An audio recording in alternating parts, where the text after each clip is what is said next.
गुरु, जब शॉपिंग का मतलब सिर्फ गली मोहल्ले की छोटी दुकानों से सामान लेना था, ना ही इंटरनेट था ना ही मॉल्स थे, अगर कुछ तो था तो बस लोकल के बाजार थे और वहाँ की दुकानों की दुनिया थी। अब ऐसे में होता यह है कि एक आदमी ने सोचा कि भाई क्या होगा कि अगर हम ऐसी किसी एक जगह पर कुछ ऐसा बेचें, वो भी सस्ते में बेचें तो मजा आ जाएगा। और इसी सोच के साथ किशोर बियानी ने बिग बाजार की शुरुआत की। ये कुछ ऐसा था जो उस वक्त के लिए बिल्कुल नया सा था। 2001 में जब पहले बिग बाजार का स्टोर खुला तो पूरे देश में हलचल मच गई।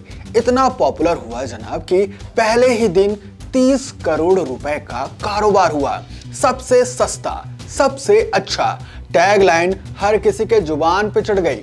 लोग इस नए अंदाज में शॉपिंग करने के लिए घंटों मतलब लाइन में खड़े रहते थे।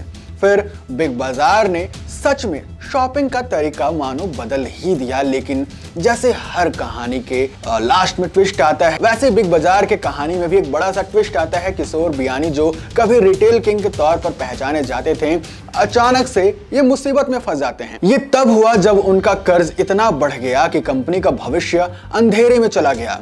फ्यूचर रिटेल को और बैंक ने कंपनी के शेयर जब्त कर लिए थे। इस पूरे संकट के दौरान किशोर बियानी ने रिलायंस के साथ 24,713 करोड़ रुपए का सौदा करने की कोशिश की, लेकिन अमेजन ने इस डील का विरोध किया। यह सौदा उलझ के रह गया और अब बिग बाजार की हालत ऐसी हो गई थी कि कंपनी को नीलामी में बेचने का फैसला ले लिया गया। कई बड़ी कंपनियों ने इसमें रुचि दिखाया, जिसमें मुकेश अंबानी, गौतम अडानी भी शामिल हैं। लेकिन सवाल यह है कि जिस बिग बाजार ने भारत में शॉपिंग के तरीके को बदल दिया, अब वे अपनी पहचान बचाने के लिए इतनी मशक्कत और उसे इतना लड़ना क्यों पड़ा? किशोर बियानी ने 1987 में पैंटलून्स की शुरुआत की थी और फिर इसे बिग बाजार के रूप में एक अलग पहचान दी थी, एक बड़ा सा ब्रांड बना दिया था। एक समय था जब यह ब्रांड पूरे देश में फैला हुआ था, लेकिन कर्ज के जाल में फंसकर फ्यूचर रिटेल कंपनी ने पूरे साम्राज्य को डुबो दिया। 2019 में बियानी फोर्ब्स के 80 नंबर पे थे, लेकिन फिर उनकी कंपनी को कर्ज चुकाने में बहुत मुश्किल आई और उनके शेयर जो है वो धड़ल्ले से गिरने लगे।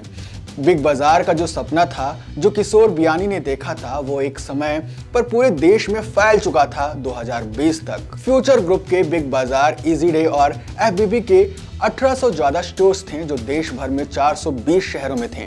लेकिन फिर कोविड और कर्ज के कारण सब कुछ बदल गया और अब जब रिलायंस से डील टूट गई तो बिग बाजार का ब्रांड दिवालिया हो गया।